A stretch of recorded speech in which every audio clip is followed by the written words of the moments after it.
सुरेंदर नहीं रहा किरण, ये पगड़ी अब मैं श्रुति के सिर पे रख रहा हूँ। किसकी पगड़ी रखी थी?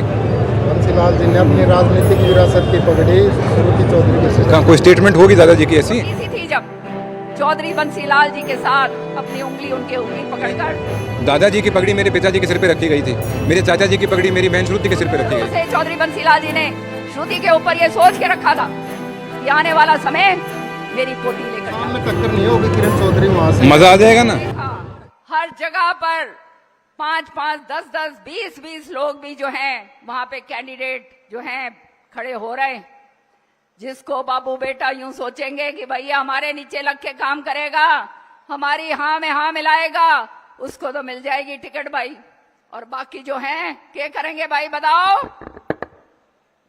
कटाई करेंगे और कोई काम नहीं करेंगे, कटाई करेंगे। क्या रह गया बाबू बेटा? बोलो जोर से, क्या रह गया? क्या रह गया खाली? इनको सबक सिखाओगे या नहीं? बताओ हाथ खड़े करके।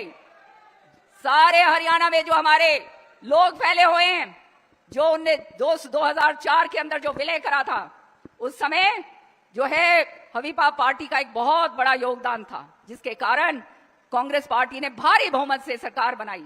लेकिन उसके बाद काम क्या करे? सारी जमीनें लपेट दी। ये गरीब किसान जो हैं, किसानों की जो हैं जमीनें औने पौने दामों के अंदर बेचकर बड़े बड़े साहूकारों को दे दी। सरकार कांग्रेस की नहीं मानी जाती थी।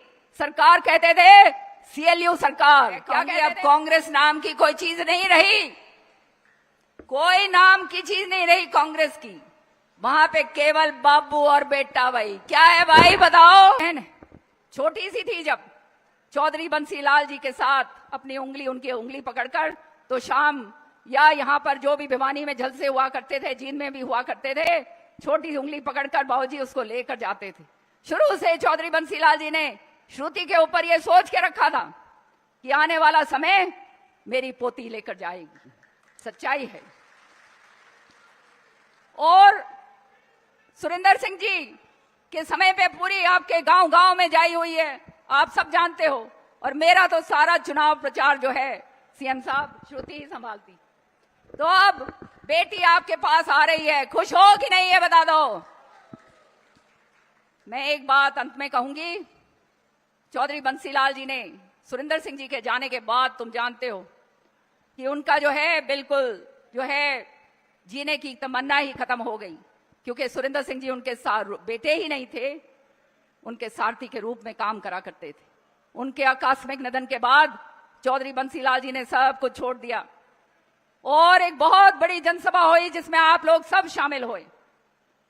और उस जनसभा नहीं कहनी चाहिए थी, तो वो रस्म पकड़ी, लेकिन लाखों लाखों लोग पूरे हरियाणा से उसके अंदर आए और हरियाणा से बाहर के भी आए।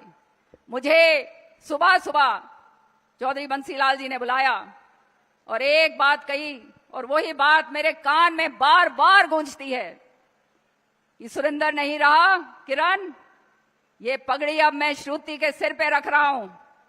और ये पगड़ी का मान रखना, जब तक बेटी उस मुकाम तक ना पहुंच जाए, ये तेरी जिम्मेवारी है। ये चौधरी बंसीलाल जी ने मुझे सुबह सुबह ये बात कही। तो